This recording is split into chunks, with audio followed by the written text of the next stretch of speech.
Hello, I'm Kimberly Henrie, and this is Living the Good Life. In this series, we'll feature conversations around ways to embrace the goodness of life and take a big, juicy bite out of it. Food for the soul and the funny bone. Learn to give more time to yourself, become a better friend, lead an amazing life, and how to tell the best joke at the party. Living the good life can mean different things to different people. Whatever it is for you, I hope you'll find some inspiration here to live your most joyful, authentic life. Now, on to today's conversation. Fasten your seatbelts, my friends. We are going to speak with someone today who could be me, except for she is 10x energy-wise. When I first met Veronica, she was sharing all kinds of things, and it could have all come out of my mouth.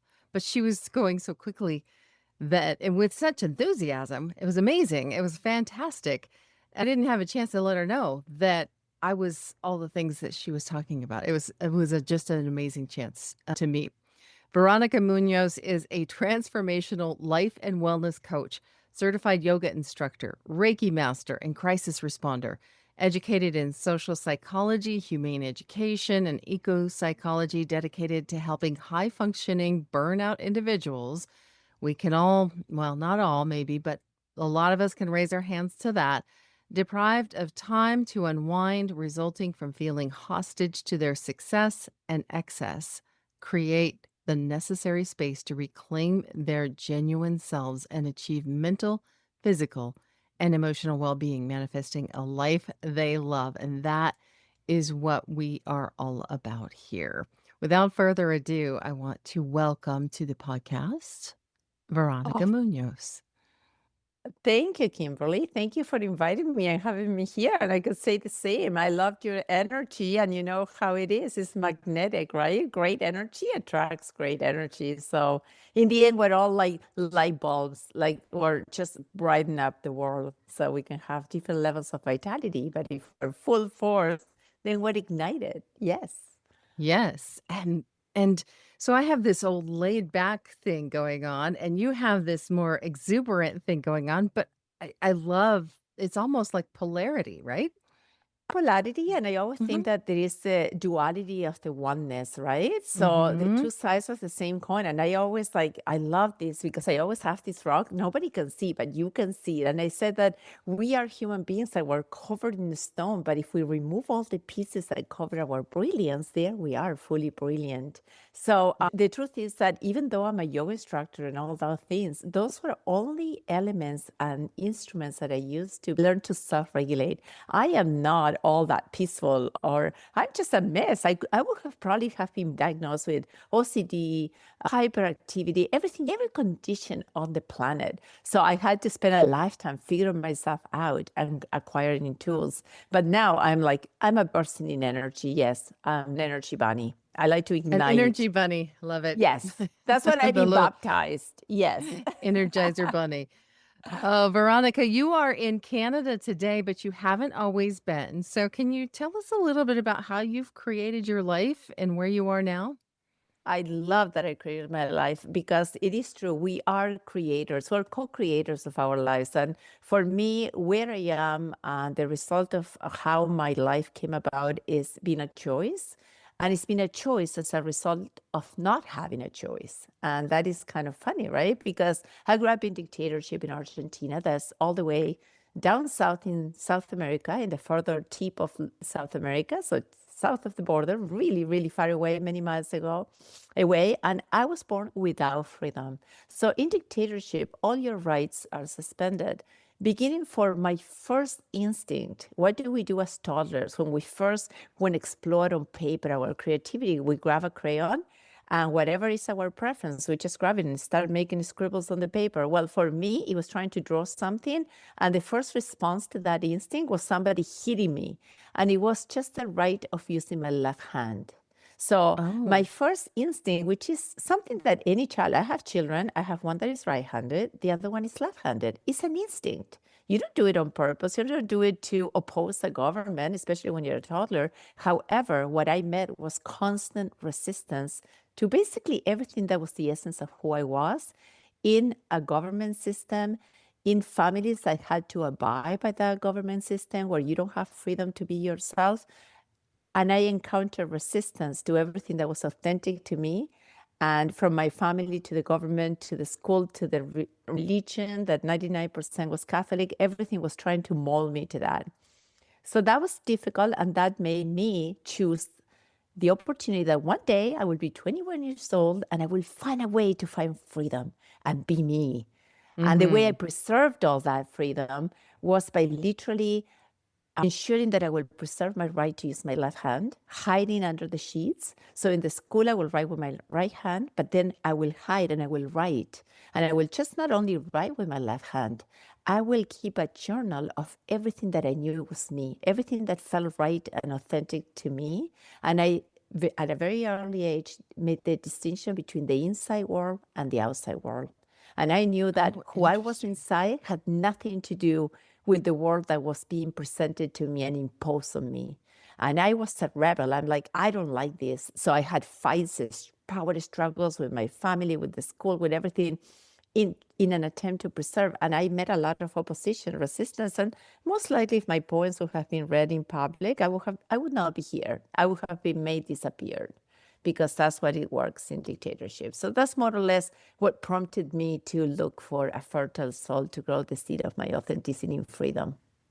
What a story. There's so much in there. I want to know why you think, as such a young person, that you had the wisdom to nurture the inner self. Because I To don't be think everyone honest, does, right? I was born my first consciousness of that distinction and that awareness that maybe every child has. I had it.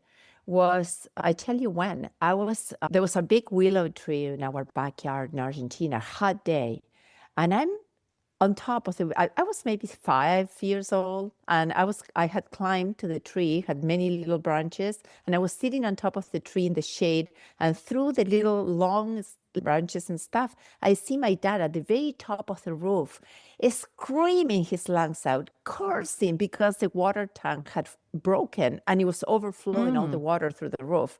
And all the adults and the neighbors and everybody was in a scandal of noise and screaming and cursing. And I'm looking like almost outside of my body, observing reality of the adult world. And I'm like, interesting. I remember this like if it was yesterday, how crazy that world is. Like, I never want to be like that. I never would like to be so out of my mind that just one little episode, we become so attached that it takes us out of our own shell and we just go maniac and crazy. And I'm like, I promise myself I'll never be like that. And I had this almost like the observer in me had an awareness that there was somebody observing me and the reality that was happening. And I chose to maintain that awareness. I Mhm. basically never became afraid, never escaped from it. I actually nurtured it and I listened to it. I call that, now that I know the name, my inner intuition, the Holy Spirit, the living word, whatever you want to call it, the inner coach. And I literally held to that for my life because that voice made so much sense to me. That Mhm. felt at ease, it felt loving, it was the essence of who I was. So it's not that I had the wisdom, it's like for all of us, the brilliance, the abundance, the wisdom is already in us. It's just that it gets covered up by all the old stories and everything that it gets imposed. And every time that dad says, don't say that, don't think that. But in my case, as I said, I was a natural rebel. I like that voice a lot. And furthermore, I spent a lot of time in nature on my own in solitude, climbing trees, being a wild person like I was since I was little, collecting wildflowers, looking at the sky. And that world was fascinating for me. And I felt that nature was my mother. It was nature validated me, accepted me, loved me for who I am without any judgment or bias. So nature became my home, the Mm. seat of my soul, so to speak. That's beautiful. I love the way that you describe that. I think that many people feel some of that tug, even as adults, of the inner versus the outer, right? And most of us just kind of plonk along and do the next thing in front of us and get along to get along, right? Very frightening to take a step like moving to another country for many people. Just a moment. I may have to include another story if you're interested in hearing it. It's even Of more course. exciting. Okay, so It sounds like we've got another layer to unveil. okay, there is another layer, and you probably don't know my story, but I'm sure you're going to find it quite fascinating. Probably one of the most painful things I lived in my life, unexpected, but one of the best gifts of what made me who I am, and devote myself even more so to my inner essence and feeding and nurturing that inner spirituality. And I tell you what it was. So, what in dictatorship? I was about 13 years old. I was 14 because the Falkland Islands has just finished, and we had literally, it was a political war, between British and Argentina. I lost a lot of my friends because they sent all the teenagers for war. They never came back. That was painful enough. So you got to understand that a dictatorship, anybody can come and take you away. They can kill you for saying the wrong word. So I was used to seeing, literally playing with my best friends, and all of a sudden the military will come in and take the dad away, and the dad will never come back. So those are really dramatic things for kids. And of course, in the midst of all that, life happened. I will go to the school and there will be a bomb in the school. So you had to not get off your car, and you had to go. And also every weekend, instead of going and play, you had to observe all the army and the features of all their arsenals of cannons and things they will display. And you had to stand like a soldier and basically do whatever that you were told. But in the midst of all that, I had a nice life. I had my school, my friends, I had my sports. I was great at sports and competition. And so I was 14 years old. And one summer day, my dad arrives to our house, still in dictatorship in Argentina. And he says, okay, kids, come here, call us all to the living room, and says, gather all together. There was my two brothers, one year older and one younger. And he says, you got one day. We are going to escape. We're going to leave to the United States. We're going to leave Argentina. I rented the house out. So the house is going to stay here. You have one day. One day only. We're leaving tomorrow without any warning. You're going to pack whatever is the most important thing. And we're not leaving by car or plane like any normal human beings, because that's not allowed. We're going to leave through Brazil by bus, like if we're going vacationing to the beach, and we're not going to come back. So make sure you put in that backpack, each of you, whatever you really care. What did I put in that backpack? First of all, it was a shock. Can you imagine at 14? It's like if I tell my teenager boys, tomorrow you're leaving to Argentina, I think they kill me. They're like, are you kidding me? But you know what? I was always very adventurous. So I was very excited in a way, but also apprehensive. But, I put my journal. What did I put in there? I put the pictures of my childhood, my report cards. Of course, my mom put my documents. Each of us had $10,000 US laminated in plastic in case we were robbed or anything, so that we could have it in our inner body, hidden, just in case, so that every member of the family had some money, because robberies are normal in Latin America. I also put in there my medals, everything, my favorite music, my favorite clothing, letters from my best friends, everything that I felt this is my identity, right? And so did my brothers, and so did my parents. So a family of 5 left in a bus with many other people, but those other people who were vacationing, to Brazil. In Brazil, we bought a car, and we left with our dreams for a new life of freedom that my dad had promised us, the new land, opportunities. And we were not going to go like any other family by plane. We were going to drive all the way to the northern point of Brazil, past Venezuela, then take a cruise through the Panama Canal into Miami. From Miami, we were going to go to Delaware, where my aunt had a house, and my parents were planning to open a restaurant. So we were bringing some money on the hopes of opening a restaurant. Now, mind you, this family, we did not have American documents. Just my dad had a green card, and we, the kids, had no documentation. We just had our passport. So we were not sure how we were going to get in. Anyways, we started the journey, and not once, but 5 times we were robbed. The last time we were robbed, the car was vandalized, so we had to go to a mechanic. And we spent 5 days on the very top while the car was being fixed, because there was a part missing. So the family of 5 slept in the heat, in the humid weather for 5 days up there. We had to climb up a ladder and come down, but we thought it was all an adventure. I was riding it all happily. So we're more or less middle point in Brazil. This is after about a month of traveling and eating bananas and whatever, having an okay experience, right? I'm excited at this point. I was writing everything down because I always journal all my life. And, everything is new. We don't know what is to come. We know freedom is on the horizon. And we went to a beach that was considered a very popular beach at the time in Brazil. We left the car, and when I came back, there was a rock on top of the trunk in the back. So I told my brothers, hey guys, what do? You left a rock here, you didn't. And I pulled it off, and there were three guys with guns. They had taken everything we had, everything. The car was left empty. They jumped on a car and they left. And the family of five were left in wet bathing suits with nothing. Not even one picture of our childhood, nothing of what we all each, at least I felt, hey, all those pictures, who am I now? I don't have documents. I don't have pictures of my past. I don't have my report cards. I don't have my music. I don't have my favorite clothing. Anything a teenager will, I have nothing. Well, that was the beginning of a tragedy because my mom never forgave my dad. My brothers, they each had something. My younger brother developed asthma really bad. The other one developed acne to the point that he was a monster. Felt, okay, it was the greatest gift of my life. It taught me, what am I going to work on after the initial shock and crying and everything, that it was horrendous?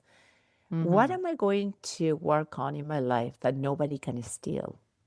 And I very quickly came to the realization that if I cultivated and I dedicated myself not to my external being, but everything that was inside, cultivating being my soul, being a good person, developing kindness, compassion, my inner being, that could nobody. They could put me in jail, they could abuse me, but they couldn't take that away. Now, nobody else had that take on it. Sincerely, my whole family was a disaster. My mom never forgave my dad from trying to give us the gift of freedom. Well, conclusion was that we had nothing to eat and we had no money, except some of that laminated money that, thank God, was inside our bathing suits. We used that to start traveling non-stop in this car. That's all we had, the car, nothing else, all the way up to the northern part of Brazil, where we also were robbed a couple more times. And there was nothing to eat. So you know what I did? I'm in the car really hungry. My dad just bought a whole thing of bananas, like the banana tree. There is about 180 bananas. That's all we had to eat. And I felt, I'm hungry. My brothers are teenagers. They're boys. They're muscular boys. They must be more hungry. I started giving all my food for them. We made it to the northern port of Brazil. We went to sell the car, and when we went to do the transaction, that was going to free up some money for the tickets. We had guns on our heads. We just literally had to give the key, and we just basically gave the car away. They didn't pay us for the car. We just had to leave. It was either getting money for the car or dying, so we just decided to walk out. My dad said, don't say anything, kids. It was just me. My mom stayed in the hotel, but me and my two brothers and my dad went through that. And you have to understand, we went from a middle-class family to this disaster and it was just my mom crying every day that, until then, my mom was, a strength. My dad was a strength, both our parents crying. What are we going to do now? Anyways, my aunt from the States, we didn't explain what happened, but the good thing is that the fishing tackle, there was a fishing pole that my brother had, and that made it. So we went with we had the fishing pole, and my aunt sent some money in order to buy tickets and some clothing for Miami that it was going to be close, and we were going all the way to Delaware. So she had enough money for us to fly to Miami. We did so. We put the fishing pole. We pushed we put the few winter clothing that we bought, a few jackets. We embarked it in the plane. When we arrived at the airport, anything to declare? Family of five, nothing to declare. Okay, the fishing tackle was there, and the jackets were stolen in the plane. So the jackets never came, only the fishing tackle came. It's very funny, yes. So we jumped on a Greyhound, and we proceeded, I think it was 2 days and a half with nothing to eat until we reached actually Maryland, because the restaurant was going to be open in Delaware. It was never open because there was no money to open it. But anyways, we went to Maryland where my aunt was. She picked us up at the Greyhound station and says, what's going on? Where's your belongings? I'm like, we have nothing. Oh, yes, my brother said, I have my fishing pole. So we went to the back of the Greyhound and the fishing pole wasn't there. So the family of five arrived with literally nothing to the United States. And that began a journey of hell because after that, there was no food. I started working, but all of us had to work. My mom had never worked in her life. She had a lousy job in a restaurant. We were actually in a golf club where they did proms and stuff like that. Mm-hmm. And through Mm-hmm. my uncle, we all got jobs. We didn't have documents. So I had to use my aunt's mate's deceased daughter's documents that she had been 18, but she was killed and she was dismembered and found in the trunk of a car. Oh my And goodness. her maid gave me her deceased daughter's documents to use for me to work. So imagine how difficult all that change was. So I would go and work every day after school and give the money to my parents because we had no money, no food. It was a disaster. Anyways, that led to me literally not eating because I felt there was no food. And I gave all my food to my brothers. A year and a half into this, it was a nightmare. And I almost died of anorexia because I basically we were all so unhappy. Everybody was unhappy. Nobody accepted us. We were in Columbia, Maryland, and it was a very close-minded high school. I did graduate from White Lake High School in Columbia, Maryland.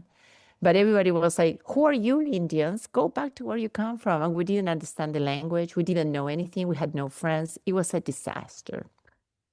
So, What a and I can story tell, about resilience. yeah. Unbelievable. I mean, most of us will never have had an experience even close to that. Of course, we all have our own experiences, but that is just absolute. That's a movie right there, Veronica. Oh, it continues. It's worse than that because sincerely, it Oh, went worse and worse and worse to the point that a teacher came to my parents. My parents were oblivious of everything because everybody was trying to survive and working full time. And so a yeah. teacher came to my house and said, your daughter is dying. Your daughter is going to die. And so that prompted that my dad stayed in the States and my mom and my two brothers went and they put me in a mental institution in Argentina in a clinic hospital for anorexia, for eating Oh, disorders. no. And yes, and the psychiatrist and my mom signed me in because I was 17 or whatever. No, I wasn't. I was 16 and a half. And my mom signed me in, and the psychiatrist, this really made a huge distinction for me because the psychiatrist grabbed my hand and said, I'm going to put it as simple as you want. If you continue this way, and she looked at the marks on your hand, you know how you have the Mm-hmm, lines like mm-hmm. on one way. It says you continue not eating, nobody else can eat for you. We cannot do anything else for you. You may not be alive tomorrow if you don't eat. You made that choice. You can eat and you can live and thrive. If you don't eat, there's nothing we can do. You choose to die. So basically, what you've been doing is unconsciously, your life has been so miserable that you chose to stop living. It's not that you don't want to eat, you didn't want to live. You didn't want to live in a place Right. where you don't understand the language, you don't have friends, you don't have. So it's that simple. It's up to you. It's like a light switch. And she made it so clear that I'm like, okay, bring food. I'm going to start eating. And that's how simple it was. Now, 70% of the people in that program that lasted 4 years passed away.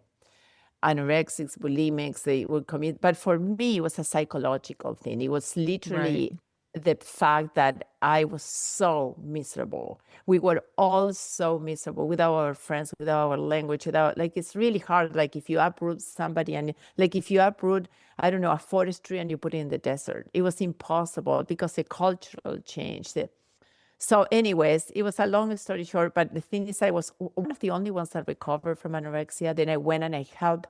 The program was based on the psychiatrists didn't know how to help us heal. So we heal each other. Like you will go and we understood the minds and what it takes. And so Sure. then I started helping other people. And that's how it became always for me to want to be of service and help and put myself out there to see how can I use my life experiences to help others and develop my interest in psychology and in helping, in being of service, literally.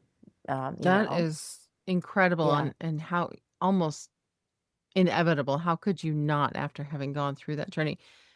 It struck me how much effort you went through and how much trauma you endured to get to the United States, only to be sent back to Argentina. Yes. That's just But you know what is more ironic? That I chose to come back here after all the suffering, because the States was the place that almost killed us, right? So I'm going to tell you mhm, another little story that happened that also made the writer in me. So when I was in that treatment, it wasn't just any treatment. It was also formed during the dictatorship. So it was basically like a jail in a living hospital, because mm, I had to stand in front of every family of these sick people that were in the program, and I had to repeat in front of thousands of people every day, I'm anorexic, I'll be anorexic my entire life. I've done so much damage to my physical body that I'll never have children. I'll never be able to choose what I eat. I wasn't allowed to choose what I ate. Until I left Argentina at 21, I was never, there was a book somebody chose for me, whether it was a brother, my mother, a teacher if I was in university. I wasn't allowed to touch food. I wasn't allowed to look at food. Somebody had to choose the amounts of food I had to eat to preserve optimal health, and I never could choose anything. So I was forced to eat meat, and in my heart, I wanted to eat fruits, vegetables, nuts, and seeds, because even though in Argentina there's not, I never even heard the word vegetarian or vegan. In my heart, I love the animals and I didn't want to eat them. So I mhm, was forced to eat everything I didn't want to. I couldn't choose anything. I couldn't even even if I wanted to go to a restaurant, I wasn't even allowed to look at the menu. Somebody had to pick for me and choose the amounts of food, and they were like huge servings. And I had to write every day to the psychiatrist exactly what they wanted to hear, because I will never be released. It was a 4-year program. So I wrote exactly what they wanted. I'll be sick all my life. I'll never be able to have a family. I'll never bear children, all these things. But inside, I wrote a separate journal, and I told myself who I was and what I believed. I will not be all my life anorexic. I'll be free of this. This is something that was just the results of that horrendous situation. And I, again, preserved who I was. And that mhm, led me that after I finished, I actually wasn't allowed to study psychology, because when I went back to my city, that university career wasn't available in my city, and I wasn't allowed to go somewhere else because of this, that they had to control my eating. So I did social psychology, that was available, but my university degree was in translation and interpretation. And mm, that made me be on the path of saying, I got to get out of here. I have to find a place where I can be free and I can do what I want to do. And of course, what came to mind in the United States. And furthermore, I wanted to heal myself, because I wanted to go back to the very place that almost killed me. I wanted to prove to myself that my level of resilience and learning had come to a degree that it didn't matter where I would be placed in the world, I will be able to be beyond functional. I will thrive. And that's why my whole project is Thrive Being You. Because in the end, that's all we got to do. If every person is thriving like a plant that is blooming, this world would be a beautiful place. And mhm. so that's how it happens. And when I finished my university, I'm like, how am I going to get out of here? I don't have money. I don't. And so somebody, I don't know, through university told me there is this scholarship, and I applied to an international scholarship, and I won it. I won the Oh, international scholarship. fantastic. So, and that got me out to the States, and I live in the Twin Cities in St. Paul and Minneapolis. And I did some postgraduate studies in psychology as well. And that's what got me out. And then I never went back. I went back to visit, but not to live ever. Mhm. And your family's still there Well, or my mom and stayed my dad there? have passed away. My mom and my Mhm, dad have passed away. I have 2 siblings. Yeah, and all my mhm. friends, even from kindergarten, when I go there, it's like nothing has shifted. It's like a village, like nothing. The same holes in the sidewalks, the same bench is broken in the park. Everything is exactly the same. Every friend lives still in the same house where I used to visit them in kindergarten. So nothing has shifted. The only thing that shifted is that I left. Well, good for you. We're grateful for you. So let's bring Oh, things forward to what you're doing now. And today you've got the Thrive Being You and your wellness coach, yoga teacher. I was looking at all the classes that you're teaching. You're a busy well. lady. What? To be honest, Mhm. I'm moving away from just the yoga component of it, because most of people think of yoga, first of all, as the Lululemon clothing and the Mhm. mat that you have and the latte you're going to have afterwards. And the yoga training I did was in New York. Shivananda yoga is very much going inwards. It's about going through the layers of aligning your body, mind, emotions, and spirit so that we have that four-dimensional alignment, how we feel, Yes. how we think, and how we act, align with our spiritual life. And then we can create a space of feeling grounded, whole, abundant, in spite of our external circumstances, which are ever changing. So all of a sudden, it's not the external world or anybody that we could blame what's happening within. It's completely up to us, how we respond, how we manifest. So for me, yoga was something I did over 25 years ago to give me more tools to learn to self-regulate. Because as you see, I have a lot of energy. Probably I would have been hyperactive. I get up at 5 in the morning, I run for an hour in the forest, then I do yoga, then I meditate in the river, then I'm ready to wake up my kids and I'm ready for the day. At the end of the day, I'm the same. I still have the same energy. Do you drink coffee? No. But yoga has helped me more or less self-regulate. So I did it for selfish reasons. Because when I went back to Argentina, I was diagnosed with a bit of a scoliosis. So they recommended I did yoga, and there was only one yoga teacher in my entire town. She was from India. I went to the class, still a teenager. Guess who was in the class? They were all 80 years old women, 79. And I did the first pose. I was like twisted like a pretzel upside down. And they stopped and they looked at me and they're like, oh my God. They were like, they could hardly move, these old ladies. And they were all half crippled. And they're like, can we tell you a secret? I said, absolutely. And they said, look, if you keep doing this every day of your life, there's no reason when you're 20, 30, 40, 50, you'll be able to do this and more. So guess what I did? I've done yoga every single day of my life, including the day I gave birth to my two boys, including the day after I gave them birth, including when I'm in an airport, including when I'm traveling anywhere in the world. Never once I skipped doing my yoga. And now I'm almost 60. I believe I'm more flexible, more vital, more whole than back then. Right? So it's true that we're as young as our spine is flexible, but the yoga journey brought me to a situation where in a class there's so much you can do with people.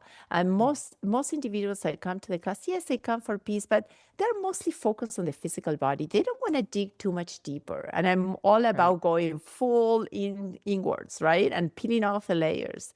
So, and just the fact that, we're focusing so much on the clothing and in the Western world, right? And to me, that's exactly what I try to tackle, is that we have this wrong distinction and perception of what is wealth, what is success, what is prestige, and it's so focused on the outside. And if I was to say one learning between the Latin American model and the North American model after living, again, more than half my life here, is that we are becoming here victims of our success, excess, and possessions that possess us and our time.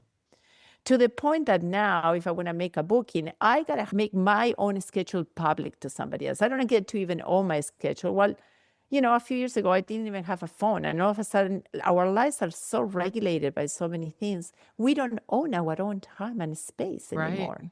And we are working so much, 90% of our lives, if not more, are dedicated to making a living. For what? We're not living. Nobody's creating the space to live. Nobody has time for self-care. I'm not talking about starting to live life after work hours, after 5 p.m. or on weekends. I'm talking about really getting up in the morning excited about being alive, excited about what's coming up for me. What am I going to create with my life today?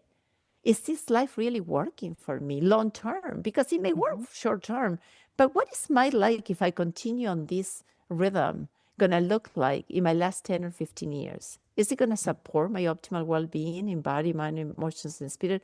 So I just noticing all those things. And also, we are going to add to that one more distinction. We have grown to love objects which are supposed to have a purpose in life. A car is supposed to drive me from point A to point B, not to be my identity statement and prestige symbol. We have learned to love objects and use people. Yes. When somebody's not of use for me, I don't need you anymore. Oh, you're not in my son's soccer team. I don't need to talk to you anymore, even though I talked to you for 10 years when they were playing in the team. You're not going to be my neighbor anymore. Okay, the relationship ends. For example, in Latin America, it continues to be the opposite. We use objects for a purpose. A house is to live in, a trampoline is to jump on. So it's not the symbol of who you are. And people are to be loved forever. If a neighbor happens to move, which hardly ever happens, you're going to keep in touch with that person for the rest of your life because you have roots and you care. And we have lost between the technology, the busy schedules, there is a lack of balance. People are burned out. People are not thriving. I'm not saying everybody. Right. Well, so how do we help people turn that around? That's really the work, right? How would Is you how say? If you had to think about it, what would you say? Oh, how would I say? Yeah, what would you I would think? say waking up to the power that you have to make the choice. That's a good point. Yes. Mhm. Yeah, I believe by being 100% showing up to our lives, honest, willing, transparent with whom, with who Yes. we are, with ourselves, and literally taking a really close, mindful, self-conscious assessment and saying, is this working for me? This that Mhm. I'm doing on autopilot because I chose it years ago or 10 years or whenever, is this still serving me to Mhm. support my optimal well-being? Sitting in a chair 8 hours a day, is this supporting my physical wellness? The thoughts I'm bringing in my mind, are they supporting my optimal vision of where I want to see myself up in 20, 30 years from now? How I manifest and how my presence in the world, in my relationships, in my work environment, are these aligned with the true essence of who I am? So I believe it's more like a crisis of lack of authenticity, which is Mhm. ironic because with computers and AI, we're going to even lose even more of that. And I believe that we're all looking outside for our meaning when truly the key to open up that purpose and meaning is inside, and it Mhm. opens from within out. And as we realign, reshuffle everything, we reclaim the power that we have given away to our cars, to the wrong Yes. jobs, to the wrong relationships. Because half of us are even, we wake up one day and we're like, who is this man living with me for the last 25 years? What the heck are you doing in my house? Like, we're so disconnected. We're like, and we don't realize, I agree with you, the power of choice. Every Yes. single day, it's a new life. We get a new blank page and we get to be the co-creators of that. I'm not saying we have full control of everything because life Correct. happens, but we can propose based on authenticity and Yes. genuine honesty with who we are. And when we start making those mindful, conscious choices Mhm. that truly and genuinely support the vision of who we came here to be, our soul contract, and who we envision is our higher self with design, then we start shifting and we stop being victims of the old stories in the past, and we start for the first time creating that transition to filling the gap between that future self and where we're at now. And that's when the Mhm. transformation happens. And all I do literally as a coach, I hold people by the hand and I guide them along so they can see what are the blind spots, what is getting on the way, what would open up for you if you started to say yes to all this you've been saying no to. And if you say no to everything you've been saying yes and you really want to say no to, it's that simple. It's like a light Mhm. switch. It's like what happened Mhm. to me when I almost died. It's a light switch. It's very easy, actually. I agree. I absolutely agree. It's just examining what's happening and understanding that you have a part in your life. And You are how does not it make you feel? Like when you think about it, how does it make you feel if I say, no, you got to do this because you chose this? You already have this schedule. You better go and do it. I don't care. exactly. How does that make you feel? How do you Yeah. feel if you continuously do that time and time again? Hopeless. You feel Yes, hopeless. I'm Yeah, miserable absolutely. What's the and point? angry. And so then when you're feeling miserable and angry and you're putting all this time to a job or whatever that is not meaningful or in a place that is not where you want to live, what do you want to do to get out of that discomfort? What do most people do? They resort to an addiction, escapism. We escape. The We glass of cover wine up. and yoga pants club. Yeah, we cover up. We cover up. Mhm. And then that becomes a comfortable numbing state where what's the point? I'm just going to do nothing. So the shift has to be moving from a state of being a victim to being owners, being creators and authors of our lives. Mhm. The Mhm. empowerment that comes with that shift, that Mhm. mindset shift, is absolutely freeing and liberating because then if we lean into that fear of what otherwise will keep us in the comfortable place, that's what all the opportunities, the possibilities, the potential is. It's not inside where we're trapped always in the comfort zone. And that's the only guidance people have, is to say, it's okay. You're going to take a step and you'll see the universe will co-create with you because you become a Yes. magnet, right?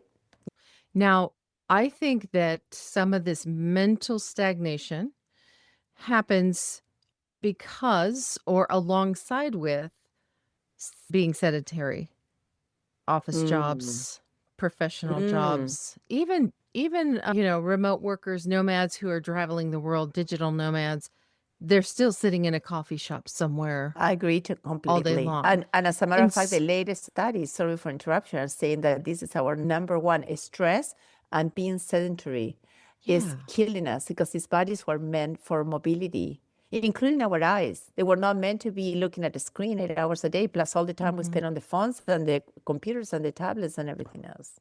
I So agree. I know that you have some tips on getting unstuck from that. Yes. Can you share? Well, some of the tips that I use is like sometimes I'm invited to speak like in conferences, like in the break. Well, I sometimes come as an inspirational speaker with all the stories I have, as you can see, but also sometimes I come in between break when speakers are speaking. In between, I come and I just lift up the energy in a room so that people have some oxygen coming to that. Because it's not just about moving; it's the fact that when we're moving, oxygen flows through Yes. our veins, the blood, the cells get an ample delivery of oxygen. Our brain works on oxygen and glucose. So all I do is little interventions. I have a program. Well, one program I have is called Bulletproof Your Golden Years. Is what can I do today? Because if I do nothing, my default is just a crash, horrendous train that I'm going to go downhill. If I start taking little tiny interventions that they can flow with my everyday schedule anyways, and I incorporate them almost mindlessly, like just they seamlessly flow with my life, then I'm constantly bringing that little piece of movement, because it's not, even the studies show, you don't have to take 45 minutes in the gym or even go for that hour walk. What we need is movement through the day. What kills our bodies is to be sitting a whole hour in a chair without moving. So, for example, if you're dealing with me, I have here like a stress ball. I'm constantly featuring. I haven't stopped moving. I'm bouncing like that. So bring in movement. I'm not saying you have to do it at this level, but you're in an office all day. How many of us adults have not done a proper neck rolls in years? Just all it takes is just opening your jaw so that everything relaxes in your neck muscles, and just literally closing one side and imagine you're drawing a circle on top with a crayon on top of your head on the ceiling, and just breathing into that movement, feeling all sort of cracking sounds, and you'll hear your body releasing the tension. But the difference between never doing that and being focused on a desk and being rigid and actually incorporating that little tiny thing, I always said I have a technique that is called stop, look, listen. And basically, you use the phone, you put it to a chime, right? Because your phone is going with notifications all the time. Why not use it as a tool? So 3 times a day, until you get trained in this technique, you have your phone go tip tin. And when the phone goes, guess what you're going to do? You guess. What do you think you're going to do when the You're going to phone does? move. Tin, tin? You're going to No, move. No. no. What? You wish. What? You wish. Okay. You'll turn it off. Okay. No, well, ideally, no, this is what you're going to do. So too bad that viewers cannot see me, but I'm going to describe myself. So I'm going to pretend right now that, okay, I'm in my office working on a document. So I'm leaning with my elbows on the office. I'm kind of literally into my paper, writing a note, and I'm just bent all over. The phone rings and give me a warning sign. I'm going to stop. Talk, look, and listen. And when I stop, I'm gonna assess. I'm gonna do a mindful assessment that I can take only 5 seconds. And I'm gonna say, is this the ideal position, all crunch over, for me to support my optimal alignment of the spine? Is it or not? To be all crunch over No. with shoulders up? No. No. So I'm very quickly going to realign the spine and just lengthen my spine so that all of a sudden my shoulders have run over, my chest is open. Then I'm going to ask myself, in this position I was previously in, all hunched over, could I take a deep, deep breath and bring full oxygen flow to my body, to my cells, to my mind? Yes or no? No, no, of No. course not. So when I realign my posture, what happens? The lungs are like a balloon. Can I get more air in? Yes. So I'm going to remind my body to take a deep breath, because for now, oxygen is free. While it lasts, I don't know how long we're going to have good oxygen Oh, on Mother Earth. But while oh it no. lasts, it's free, and we don't have to pay taxes on it, nor do we have to walk with oxygen tasks. But guess what? Most of us are breathing to only 70 or 60% lung capacity. You know what that translates to? That most of us are functioning with 10 to 60 to 70% performance. Our brains are creating 70%. Our vitality is 70. Our life force, if it was a beaming light, is 70%. What do you want? How do you want to function? 70% or 100%? Me too. 110%. Okay, now let's be honest, Kimberly. If I was to stop you, if I was to call you in 3 hours, Uh-huh. and okay, and I surprise you and I say freeze, like the game, freeze, don't move. Would you Uh-huh. say you're always, when I call you at random, I'm going to start calling you every 10 minutes every day? Oh no. Okay. That'd be Would fun. you say that you're gonna be, if I call you by surprise, you're gonna be, and I say freeze, really nice, straight spine, always round back chest, and taking deep breath all the time? Or most of the time, maybe we are not really engaging in that 100% breath. And we're not really straight aligning the spine, which is the center of our gravity and everything. And furthermore, we're going to assess, was there any tension in my physical body? Was I Right. clenching my jaws because I just saw my bank account and all my stocks just falling to zero? Oh Was no. I just opened my Visa bill and it's $25,000? Was I just about to collapse? So, okay, so if we do have any tension, we're going to tense quickly to release the tension. Do it right now Yes. with me, Kimberly. Tense. Yes. Very Oh, tight you got physical. it. I love I don't this. see. Yes, to Mm-hmm. release tension. Very quickly, the body distends. It takes 2 seconds. We're taking more than 2 seconds because I'm explaining. So you're going to assess your posture, you realign. You are going to assess your breathing. You invite some deep breaths so your body remember. You're going to assess where the tension is. You're going to tense and release it. Then you're going to assess, what are the thoughts in my mind? I was just telling myself, oh my God, look at this bill. I'm broke. I got to sell my house. I'll never succeed on anything. I'm going downhill. Negative thoughts. I'm going to very quickly replace the tape, because our emotions, our bodies, everything responds to the tape we put in. The body doesn't care. If you say, I am hell, you feel like hell. If you say, I am excellent, I'm abundant, I hold, everything will happen just like I need it, everything in you, your chemistry changes. So it is the same energy to have a negative thought or a positive one. So you change the tape really quickly. And the other thing you're going to see is, what are the feelings in your heart? Was your heart fostering warm, nice feelings? Well, if you were feeling you were going to go bankrupt, probably not. There was Probably not. desperation, there was anguish. So we can quickly, by changing the thoughts, we change our feelings. Then we give ourselves a nice hug, I love me, and we're ready to continue on. It should have taken 30 seconds. I can see that. Yep, that's fabulous. So let me just recap it so that everybody gets it. Stop, look, and listen. Your phone dings.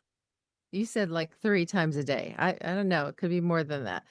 But No, the sorry, phone this is to train you. After to 3 weeks, train you you. want yes, after 3 Then weeks, you you won't just need do it it. on your own. You won't need it because you're gonna get used to it. If you're leaning forward, you're gonna have pain in your spine. You're gonna get used to bringing in this movement and awareness.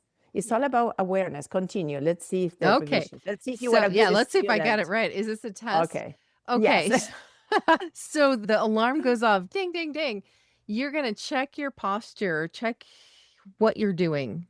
How's your body positioning? And realign it so that you have a long, tall spine. I always say the cord is coming up the center of your head. And you're going to check your breath. Are you breathing? Get some nice deep breaths in there. And then let's think about what we're thinking, or observe what we're thinking. Positive, negative thoughts. How can we flip that around? And what are we feeling? What are we feeling in our emotions, and even just in your body, I would think, because it's intertwined, and Mhm. make the adjustments that you need there. And then I love the last part. Give yourself that nice big hug. Yeah. Uh, And you forgot yeah. one. You Oh, forgot what one. did I forget? Oh, The no. tension. You're going to Oh, the assess where in your tension. body you're holding the tension. Where are you storing the Yes. tension? Is it in your tummy? Mhm. It could be more than one place, and you're going to identify and Yes. release it because we learn where, like I tend to hold tension in my tummy. Some people hold Mm. tension in their neck. So, it depends. Some of us feel that we're carrying a heavy backpack all the time. So, Mm-hmm. just learning from our bodies as well. And that may change as well. So that's just one idea. But Yes. literally, I tell you what I do. I believe that our daily lives is a living gym. We don't have to go to a gym to work out. What we do every day is our Correct. gym. Think of most problems that we have nowadays. They could all be solved going back to the Stone Age. Isolation didn't exist because we live in a community. The phones didn't exist that we had to disconnect to reconnect to humanity. We had to work as a team. It took a Mm-hmm. village to raise even one child. What else? All these things, we had to go and run to get our prey or to reach up to the tree for a colorful fruit. Our eyes were constantly looking in different directions, looking for what to eat, what was growing. We were not meant to become these robots. So what we can do is find, each person can design, and I help people with this as well, beyond the emotional piece and everything else. Right. For example, when I get up in the morning, as I'm brushing my teeth, I'm sucking my tummy in and out because this is that detoxifies we just stop breakfast. We stop our fast of the night. So it just Right. activates all the juices in the tummy just to Mm-hmm. flush all the toxins. I cleanse my tongue really quickly. I stick my tongue in and out in the mirror a few times. So, And that like releases face yoga. tension. Yes. Yes. Mm-hmm. When I'm going to sit on my chair, every time I go to get whatever, I squat 3 times. I don't just sit. I do 10 squats right on the chair, up and down, and I don't use my hands to help myself. So I incorporate little tiny opportunities for movement Yes. with actions that I do anyways. And I'm so Mm-hmm. used to it that I don't have to think about it. But there's ever so many actions we do every day. When I'm waiting for my water to boil for my tea, I do some balancing asanas while I wait. If I'm Mm-hmm. on the phone, I just, raise myself on my tippy toes and release the weight of my heels onto the floor 3 times. And that sends a signals of my bones to continue growing. So many, and it takes 2 seconds, not even. Right. No, I agree. Like I Yeah. said at the very beginning, you are singing my song, Veronica. We could Yes. we could go on the road. And I hope this helps someone. I I hope really, really, somebody, really, really do. well, Yes. we got help from one another. You inspire me, Yes. I inspire you. So I hope Okay, that so we whoever is win. listening, yes, and We and win. somebody that is going to listen is going to learn. I'm sure there will be something, a Uh, little something. I absolutely 100% believe that. Now, I wanted to make sure because we need to come to a close here. We have gone through an hour and it feels like a Sorry. minute. It's fabulous. Your story is so riveting and your knowledge is so deep. You have a book. So is that book available on your website or how do people find it? Well, my book is another podcast, the story of my book. Tales from a Dream Before It Happened is the vision of what should happen with humanity that came to me in my early 20s. And I wrote my book before even the internet existed. And the story is a personified dream that comes to me and orders me to walk from Canada to Argentina, Oh, something that is on hold. And so I did the book because the story goes, when I do this walk, I'm going to give away copies and I'm going to talk to whoever wants to talk to me about life and about being thriving and about whatever brings them well-being or adds value in a conversation. And if they don't want to talk to me, fine, I won't talk to them. And if mhm. nobody wants to feed me with a fruit, it's okay. I'll keep walking. I'm going to do that the moment my last child goes to university, but I still have a 13-year-old. So I wrote the book. It is in Amazon, but I'm rewriting it because there's all copies in Amazon. And when I wrote this book, technology didn't exist. So a lot of the problems of our world did not exist yet because we didn't have cell phones. So I'm adding a few chapters to that, but I'm also writing the book Thriving You, Wisdom from Nature, Traveling the Veil of Illusion, Disconnect to Reconnect, and Wisdom from Strangers. So I'm writing 6 books right now. 6 Oh books, my all at the same goodness. time. And I'm hoping, because I'm hyperactive, as you can see, I have a hyper mind, to have them done hopefully by Christmas. And Mm. I'm going to put them all in Amazon. Because in those days we didn't have Amazon. I had to actually get a publisher to do it. And now we have control, we have ownership. So in the meantime, you have my website, Thriving You, and I've done in 2 months 400 videos of free inspirational, motivational content in my YouTube channel, Thrive Being You. And that is huge because I said that I will never, ever do social media or anything else, but I live in the middle of the forest and it's the only way I can connect with people. So if you're interested in hearing inspirational messages, Thrive Being You is the channel to go on YouTube. We will put all of this in the show notes so that people have access to those links. Thrive Being You is what you're looking for. So look for it on YouTube, look for it on the website.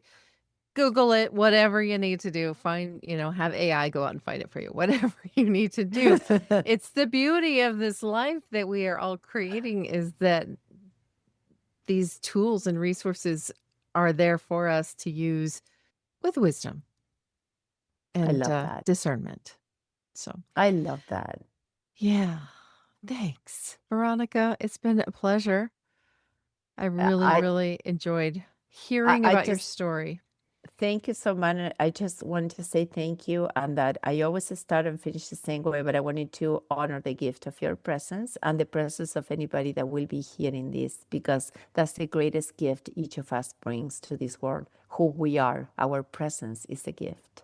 So thank you for sharing and making this a space. This hour will not come back to either of us, but I think we make good use of it. So thank you. I honor you. Thank you. Oh, that's beautiful. Thank you, Veronica. Be sure to check the show notes for links mentioned in this episode and join us in the Living the Good Life Facebook community for previews of each episode, the opportunity to pose questions directly to our guests, bonus content, and a community of people committed to living their best life and sharing the journey. Thanks for listening. Let us know what value you received from this episode and what you'd like us to explore in the future in the comments. And please take a moment to drop us a like or some stars. I'm Kimberly Henrie. Let's get out there and live the good life.